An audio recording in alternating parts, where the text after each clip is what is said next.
and we're reading The Ugly Duckling, a tale from Hans Christian Andersen and retold and illustrated by Lorena Bryan Colley.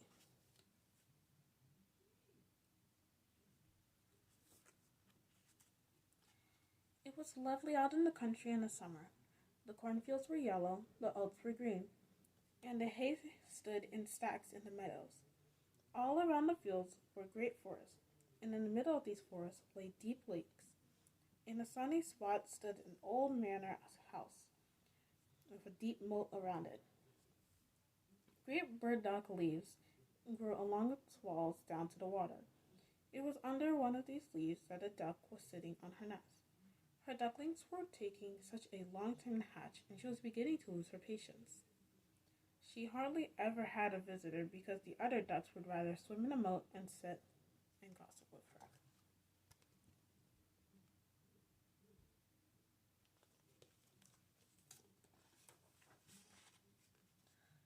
At last, one egg after another began to crack.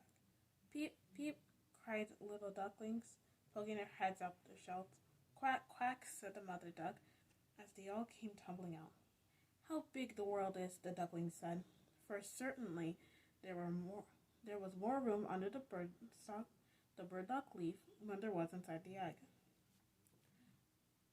You don't think this is all the world, said the mother. It stretches out far to the other side of the garden, right into the person's field, though I haven't been that far. She got up to see if all her eggs were hatched. The largest egg was still there. Oh dear, how long is this one going to take? I'm so very tired of sitting, she said with a sigh, and she sat down again.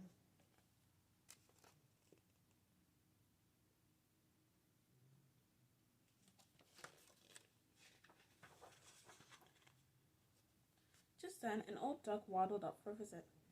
Well, how's it going? She asked. There's still one egg that simply won't crack, said the mother. But look at the others. They're the loveliest ducks I've ever seen. They all take after their father with the wedge. He never comes to see me. Let me take a look at that egg that won't crack, said the old duck.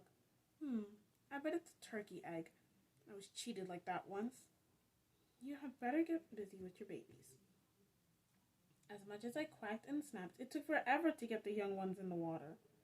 Yes, that's a turkey egg, all right. I would ignore it and teach the other children how to swim. I think I'll sit down on it for a little bit longer, said the mother duck. I've sat so long now that I don't mind a few more days. As you please, said the old duck as she waddled away.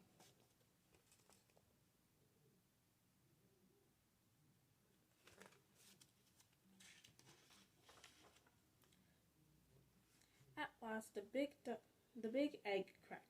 Peep, peep, said the little one as it rolled out. It was so large and funny looking. The mother duck stared at it. What a big, ugly duckling that is, she said. None of the other looks like that. I wonder, could it really be a turkey chick? Well, we'll soon find out. It'll go in the water, even if I must kick it myself. The next day was lovely. Mother Duck went into the water with her whole family trailing behind her. Splash! Into the water she jumped. Quack, quack, she said, as one duckling after another plunged in behind her. Under the water they sank, but came up in an instant and floated beautifully. Their legs began to work for them as they paddled about in the water. Even the large, ugly duckling paddled well.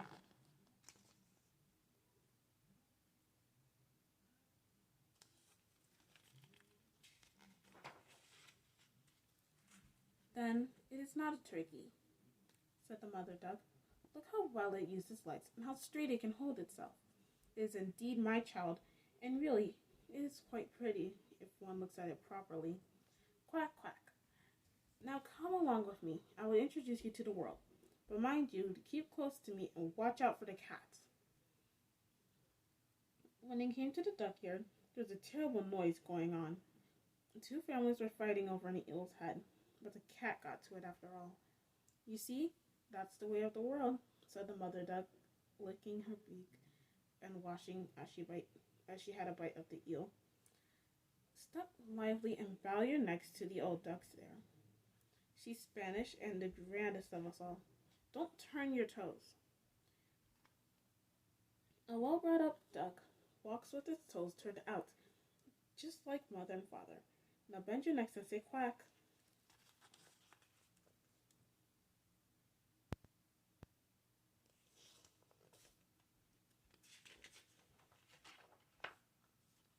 And so they did. But the other ducks only looked at them with a frown and said, now we're going to have to put up with that mob too, as if there weren't enough of us. Look at what a funny duckling that big one is. Then one duck flew over and bit the poor ugly duck in the neck. Leave it alone, cried the mother. It won't do anyone any harm. Maybe, but it's so large and peculiar looking, said the one who had bitten it. So it's best to keep it in its place. The rest of the children are pretty enough, said the old Spanish duck. But you're right, that one's a failure. It's a pity you can't make it over again. Well, it may not be pretty, said the mother, but it has a lovely disposition, and it even swims better than all the others. I think it has just lain too long in the egg, and that's why it's smoothed out its feathers. Why, it's certainly not the right shape. She patted on the neck and smoothed down its feathers. Anyways, it's a drake, she said. He'll be very strong and make his way all the more right. Well, the other ducklings are charming, said the old duck, so make yourself comfortable here. And if you find an eel's head, you may bring it to me.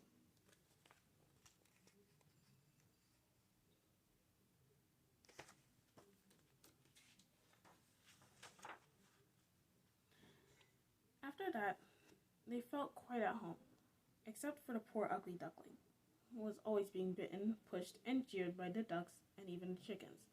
He's too big and homely, they said. Keep him in his place. And the turkey cock puffed himself up and got quite the red face and gobbled right at him. The poor duckling didn't know where to go. He was the butt of the whole duck yard. That was how the first day went, and it got worse and worse. Even his brothers and sisters were mean to him. They said, we hope the cat gets to you. You're an awful sight. And the mother said, if only you were grown and the mother said, if only you were grown and far away. Even the girl who came to feed the pottery kicked him with her foot.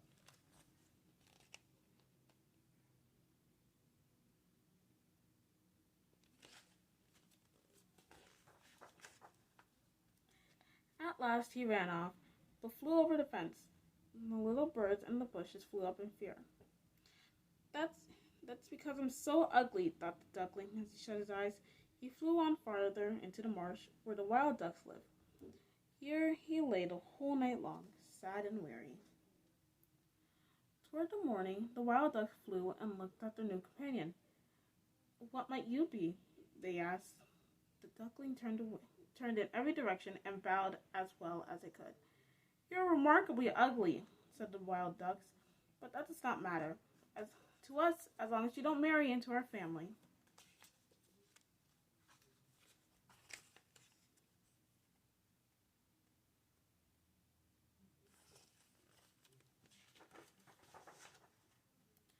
Poor duckling, he certainly had no thoughts of marrying anyone. All he wanted to do was lie among the reeds and drink the little swamp water. He lay there 2 whole weeks, till 2 wild granders came along, for they had come out of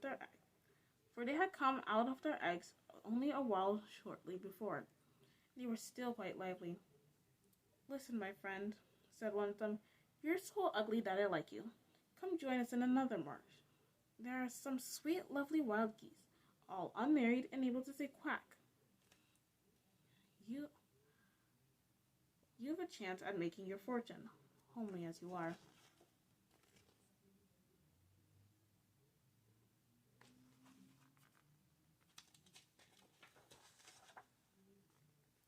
Bang, bang, shots resounded through the air. The 2 granders fell down dead, and the water in the swamp turned red. Bang, bang, came the sound again, and a flock of wild geese rose up from the reeds. A big hunt was going on. The hunters were lying hidden all around the marsh. Blue smoke from the air rose like clouds among dark trees. and hung across the water. The hunting dogs splashed in the mud, bending back the rushes and trampling down the reeds on every side.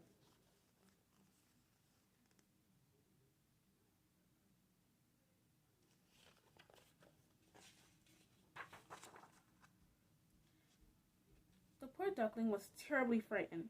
He turned his head to hide it under his wing, but just at that moment a dreadfully big dog appeared close by. His tongue hung, dripping far from his mouth, and his eyes gleamed horrible and mean. He thrust his nose close against the duck and showed his sharp teeth. Then, splash, went on without seizing him. "Oh, heaven be thanked," said the duckling, sighed. "I am so ugly that even the dog doesn't want to bite me."